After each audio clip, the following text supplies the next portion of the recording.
And welcome again to my YouTube channel. Today in this video we are going to cover the interface part of the chapter, which is the most important. So let's get started.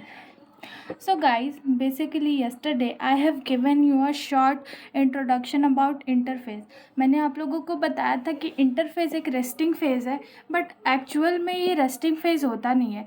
इसमें वो सारे processes होते हैं जो कि cell division के लिए important होता है. तो आज इस वीडियो में हम लोग वही सब देखेंगे कि आखिर वो कौन कौन से चीज़ें हैं जिसके लिए सेल प्रिपेयर करता है खुद को डिवाइड करने के लिए इंटरफेस में, फिर वो डिवीज़न कंप्लीट करता है. सो चलिए देखते हैं. सो नाउ सबसे पहले तो ये कि इंटरफेस जो है वो फर्दर तीन फेजेस में डिवाइडेड है. फर्स्ट G1 फेज और gap 1 phase, second S phase और synthesis phase, and third G2 phase और गैप 2. नाउ नेक्स्ट देखते हैं हम लोग. Now first of all we'll start from G1 phase. G1 phase corresponds to the interval between mitosis and initiation of DNA replication.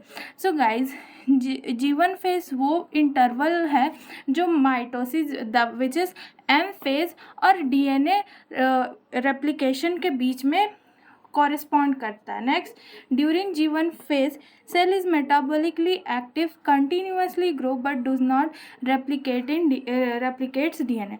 So G1 phase में क्या होता है, cell जो है वो मेटाबॉलिकली एक्टिव होता है, सेल कंटिन्यूसली ग्रो करता होता है, लेकिन डुप्लीकेट रेप्लिकेशन नहीं होता है. मतलब अगर DNA का अमाउंट है 2C तो G1 में इसका अमाउंट बिल्कुल चेंज नहीं होगा, वो 2C ही रहेगा, क्योंकि इसमें जो है सेल बस ग्रो करता है फर्दर नेक्स्ट प्रोसेस के लिए. Now second S phase.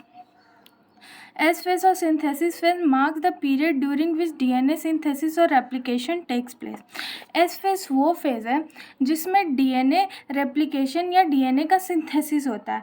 मतलब अगर इनिशियली DNA का अमाउंट 2C है तो आफ्टर S phase DNA का जो अमाउंट है वो जस्ट डबल हो जाएगा. मीन्स 2C है तो सिंथेसिस फेज में वो 4C हो जाएगा. लेकिन एक चीज़ याद रखना कि एस फेज में DNA तो रेप्लिकेशन करता है अपना, लेकिन नंबर ऑफ़ क्रोमोसोम जो है वो बिल्कुल सेम रहता है. मीन्स अगर नंबर ऑफ़ क्रोमोसोम 4n है तो वो एस फेज के बाद भी 4n ही रहेगा. इसमें नंबर ऑफ़ क्रोमोसोम्स का कोई डिफरेंस नहीं आता है. During this time, the amount of DNA per cell double. I told you, if the initial amount of DNA is 2C, then it's increased to 4C. बिल्कुल. There is no increase in chromosome number. जैसा कि मैंने बताया कि chromosome का number अगर initially 4n है तो वो आफ्टर एस फेज और DNA रेप्लिकेशन वो 4n ही रहता है, उसमें कोई चेंज नहीं आता है. If the cell is diploid in number of the chromosome of G1, even after S phase, the number of chromosome remains same. In animal cells, during S phase, DNA replication begins in nucleus and centriole duplicates in cytoplasm. So guys ये तो पता चल गया कि हम लोगों को S phase में क्या होता है. एस फेज़ में DNA रेप्लिकेशन होता है बट क्रोमोसोम का नंबर सेम होता है. DNA रेप्लिकेशन ऑब्वियस है कि वो न्यूक्लियस में होगा.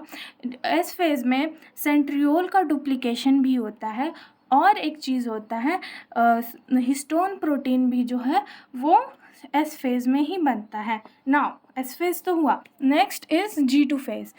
During the G2 phase proteins are synthesized in preparation for mitosis while cell growth continues. G2 में जो होता है प्रोटीन्स बनते हैं जो कि माइटोसिस के लिए इम्पॉर्टेंट होता है. हम लोग फर्दर आगे देखेंगे कि वो प्रोटीन का फंक्शन क्या है, और सेल ग्रोथ तो कंटिन्यू रहता ही है. नेक्स्ट एक आता है, हमारे बॉडी में कुछ ऐसे सेल्स होते हैं जो कि सेल डिवीजन नहीं शो करते। एग्जाम्पल हार्ट सेल हो गया, हमारा ब्रेन सेल्स हो गया, और बहुत सारे ऐसे सेल्स होते हैं जो कि ओकेजनली डिवाइड करते हैं। इन केस अगर कोई इंजरी हो गया तो वहाँ पे जो डेड सेल है उनको रिप्लेस करने के लिए न्यू सेल्स तो चाहिए, तो वो करने के लिए वो ओकेजनली डिवाइड करते हैं, कंटिन्यूअसली डिवाइड नहीं करते हैं। तो ऐसे सेल का क्या होता है, ऐसे सेल जो होते हैं वो जीवन को एग्जिट करके एक क्विसेंट स्टेज, क्विसेंट का मतलब होता है कि वहाँ रेस्ट पड़ जाना, शांत पड़ जाना, वहाँ कोई फंक्शन नहीं होगा, और उस पीरियड को हम लोग G nought of the cell cycle बोलते हैं। इस स्टेज में क्या होता है, सेल्स जो होता है वो मेटाबॉलिकली एक्टिव तो होते हैं, लेकिन वो फर्दर डिवाइड नहीं करते हैं जब तक ज़रूरत ना पड़े। तो some cells in adult animals do not appear to exhibit division, example heart cells, and many other cells divide only occasionally as needed to replace cells that have been lost because of injury or cell death. These cells that do not divide further exit G1 phase and enter into an inactive stage called quiescent stage of the cell.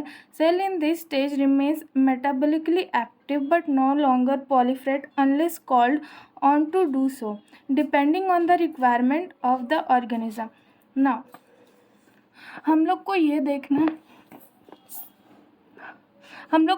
देखना है कि ये mitosis कहाँ पे होता है। In animal cell mitosis जो है वो सिर्फ डिप्लॉयड सेल में होता है, बट इसके कुछ एक्सेप्शन भी है, जैसे कि मेल हनीबीज। इनमें मेल हनीबीज में सिर्फ वो हैप्लॉयड एनिमल्स है, इसमें डिप्लॉयड प्रेजेंट ही नहीं होता है।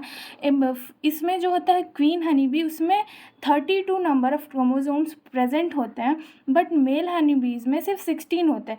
तो इनके पास तो कोई ऑप्शन नहीं है, सो इसीलिए यहाँ पे जो माइटोसिस है वो सिंगल सेल मतलब हैप्लॉयड में होता है। अगेंस्ट दिस, लेकिन जो प्लांट सेल्स है उसमें माइटोटिक्स डिवीजन जो है वो दोनों में ही होता है, which is haploid and diploid cells दोनों में प्रेजेंट होता है माइटोसिस, बट इन एनिमल्स वो सिर्फ डिप्लॉयड में होता है। एक्सेप्शन है इसका male honeybees. In some animals, mitotic division is only seen in diploid somatic cells.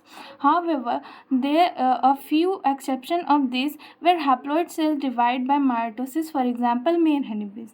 Against this, the plant cells show mitotic division in both haploid and diploid cells. Now, हम लोग अब short notes की तरफ move करते हैं. So let's start.